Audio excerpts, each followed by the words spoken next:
What's going on YouTube? JT is Reborn here, and welcome back to another edition of my DC comic reviews. And in this video, we're going to be talking about Robin issue number 15. This one's written by Joshua Williamson, art by Roger Cruz, colors by Luis Guerrero, and there was somebody else involved too. But basically, this is kind of a bit of an epilogue to the events of Shadow War, while also simultaneously setting up the final arc of the Robin book. Yes, unfortunately, I have to say final because this book is ending in August, which is a real big disappointment in my eyes. This is one of DC's stronger books. In fact, in terms of the ongoing main Bat Fam titles, this was easily, without question, the best that's been going on for the past year or so. And it's coming to an end, and I don't understand why. It was selling better based on information I saw online than a lot of other titles, but yet this one gets canceled and then some other ones continue. I don't know what the deal is. I know we're getting the Batman versus Robin thing by Mark Waid, but why? Why do we have to end this book so soon? There's other books that are still, ongoing that I'm just questioning why, and then we have to end this one. Unless they're going to relaunch it with something else after that Batman vs. Robin thing. I know Tim Drake's getting a Robin book, but I feel like you can still have both at the same time. We have a Batgirls book with multiple Batgirls. But, yeah, like I said, that's just my overall disappointment that this series is ending. Now, how's the issue itself? I think the issue itself, while Luis Guerrero's colors and obviously Roger Cruz's art is quite good, the story itself, it's definitely not one of my favorites so far on the run. I didn't hate it or anything. It's more kind of a setup for, the next set of events. It's not been like when I was reading the first arc of Robin with the whole League of Lazarus thing, where I was really kind of on the edge of my seat, really loving everything that was happening here. It's kind of slow in some bits. There's some nice bits thrown in here, but its main goal is to set up the last arc of Robin and also kind of plant seeds for the Mark Waid event. So let's go ahead and quickly summarize what happens. Basically, Talia had turned herself into the DEO. The director Chase is questioning her about her past actions and basically kind of uses Damian as leverage to kind of force her into doing something. There's also a cool nod with Damian kind of kicking the crap out of some bad guys, and it's the Red Triangle Gang, which is from Batman Returns. So I always appreciated something like that. The Bat Family kind of shows up and kicks the crap out of some of them. We get kind of a very, very brief moment between Damian interacting with other members of the Bat Family. Not long enough in my eyes, but as it's kind of interrupted by something going on with Director Chase and the DEO because Roz had wanted to turn himself in, and Bruce and Damian went to go kind of check in because she had escaped and all this stuff. They go to talk to her. There's kind of a nice moment right here between all of them where it's pretty funny. It's like two divorced parents arguing about something their kids just kind of had enough. At this point, he's like, look. For once, just stop fighting. I'm so sick and tired of it. You two have just been acting up. He's like, I don't want you to be together, and I don't want you to be enemies. I just want you to get along. As my parents, please just stop. Please just be respectful for once. Damian convinces his dad to let her go.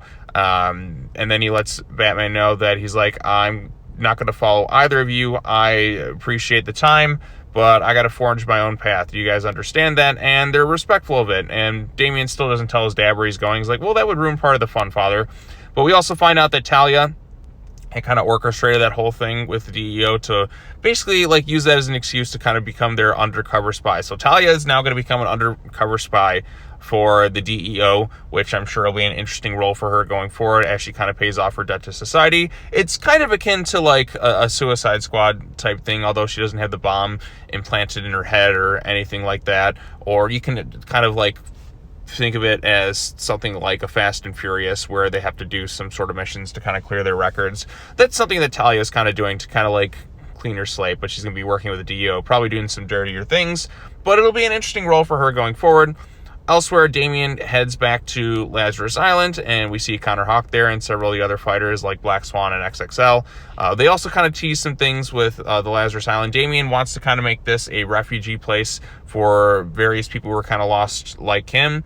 They also talk about exploring the island and investigating it, about what was going on with the Lazarus Pits, and also about this whole Devil Neza thing, which I've come to see that Damian will get possessed in some sort of demonic form he's going to take on, based on kind of images I've seen. So yeah, Damian's going to end up getting possessed by this Neza character. And then basically at the very end of this issue, Lord Deathman shows up. When this guy shows up, I immediately kind of started laughing too. And he's just like, Flatline is out of control. She's trying to kill me for good. You're my only hope. which, you know, it's a bunch of bullshit with a lot of the stuff that this guy's doing. But I am excited to see them. They're going to be heading to Tokyo, which like I said, I've always wanted to go to Tokyo. It's going to be interesting to see how that particular story ends with them like that. I've also heard rumblings that they're going to bring back Respawn. I don't know how that's going to happen. But yeah, so like I said, this is going to be the final arc of Robin, them going toe-to-toe with Lord Deathman. We're going to find out some stuff about Flatline, who I think is also going to be in Batman vs. Robin because she's on the cover of the first issue, along with Zatanna and all that. But yeah, like I said, I think there's going to be some comedic stuff with Lord Deathman. They've already kind of written some funny stuff around him in this particular story. So, I mean, I still like Robin. I still think the issue is fine. It's not really one of my ideal favorites. Like, after kind of waiting a month after Shadow War, I'm like, well, this is more of a setup thing for the next arc. And I'm just kind of feeling bummed because I don't want to see the book end so soon after only, like 17 issues and then, 18 and then, like, a bunch of other issues for the Shadow War crossover. I don't think Shadow War is quite as strong as the first arc with the whole League of Lazarus thing. Like, that was something I was like the whole Mortal Kombat aspect to it, I thought was kind of fun, which is something we're not really generally used to seeing so much in the DC universe. Is very anime influenced, and yeah, anime influenced and like manga influenced has kind of like taken precedent over the entirety of the Robin book. Aside from like this issue, this one felt a little bit like kind of your typical standard like DC detective, not detective story, but you get what I'm saying, like a Batman story, as we kind of set up for the next event. So yeah, not quite as high in this issue as I have been for other issues of Robin, but it does leave me excited to see how like the storyline is going to end. I'm looking forward to seeing Flatline come back to the book and to see how Damian reacts to the whole like she stole his heart thing and how Lord Deathman is going to kind of work on that. Will Damian be forgiving? I think he'll be forgiving because this whole book has been about him becoming a hero, and if anybody understands somebody kind of being manipulated and influenced by like a figure such as like a Lord Deathman, or in Damian's case, like members of the Ghul family, I think he'll forgive her. He'll be hurt, but I think he'll understand that a lot of people can be manipulated by people in power and stuff, and ultimately give her a chance. And that if he doesn't, like, it wouldn't seem quite as heroic. I mean, he'll be broken for sure, but I think he'll ultimately kind of show some lenience and stuff. I think that's going to be part of like his growth, and like despite people sometimes double crossing you or something, just the path to forgiveness. Because like I said, Damian's just kind of like trying to do a little bit better. I like the idea of him and Connor kind of taking Lazarus Island, making it a bit of a sanctuary for other heroes, or not necessarily heroes, lost souls and stuff, to kind of help them find guidance and peace. I like that aspect. I think that's good. I think it shows maturity and stuff. I am nervous to see what's going to happen in this Mark Waid thing, because I don't want to see all the character development kind of like brushed aside again, just for the sake of this fight. But I know it's going to have to deal with possession, because if you read World's Finest, Neza had possessed villains and members of the Justice League.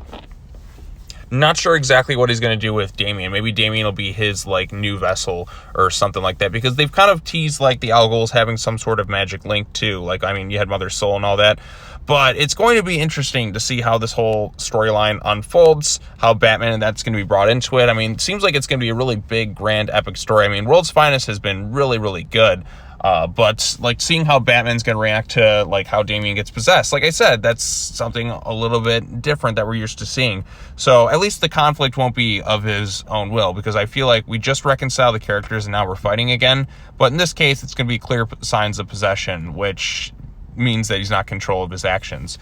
But it's gonna be a dark thing. I mean, I have a feeling it's gonna be a pretty grand, epic storyline. If Mark Waid continues like the goodwill of World's Finest and incorporates that into Batman vs. Robin, I think there's a chance it's gonna be a really good storyline. I'm tired of them fighting, but if they can find a good, justified reason for it, and something that doesn't take away from all the character growth that we got in Robin, then I'll be happy. But it seems to be a trend. Every single time a new writer takes over, after one writer does a good job, then we get the whole regression angle. But this case, it's going to be a little bit different due to possession, but still feels a little bit in some ways like regression.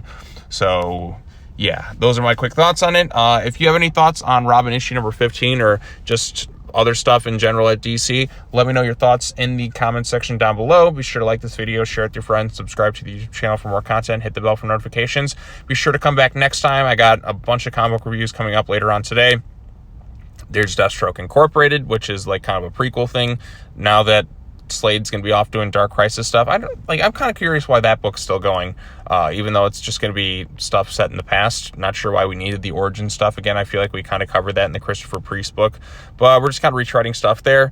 Detective Comics, there's another DC versus Vampires thing, and Task Force Z. So look forward to all those videos coming out at some point today and between today and tomorrow.